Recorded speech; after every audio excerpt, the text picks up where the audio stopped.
मुंबईत भाजपकडून महापालिका निवडणुकीचा जोरदार प्रचार केला जातोय। वांद्र्यात भाजपच्या वतीनं पदयात्रेचं आयोजन करण्यात आलं।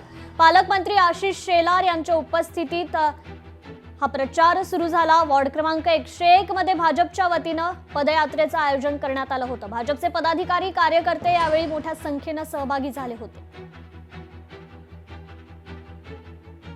तर पुण्यात शरद पवारांच्या राष्ट्रवादीला भाजपने धक्का दिलाय। किशोर शेडगे यांनी भाजपमध्ये प्रवेश केलाय। भाजप नेते चंद्रकांत पाटील यांच्या उपस्थितीत हा प्रवेश झालाय।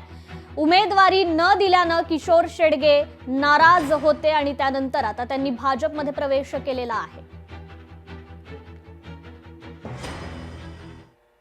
तर नाशकात देखील भाजपनं मनसेला मोठा धक्का दिलाय। माजी नगरसेविका सुजाता डेरे या भाजपमध्ये प्रवेश करणार आहेत। प्रदेशाध्यक्ष रवींद्र चव्हाण, मंत्री गिरीश महाजन यांच्या उपस्थितीत हा प्रवेश होणार आहे। पक्षानं एबी फॉर्म देऊनही सुजाता डेरे यांनी माघार घेतली होती। अचानक माघार का घेतली याबाबत मात्र संभ्रम सुरू होता आणि आता नुकतीच ही बातमी हाती आलेली आहे। माजी नगरसेविका मनसेच्या सुजाता डेरे आता भाजपमध्ये प्रवेश करणार आहेत।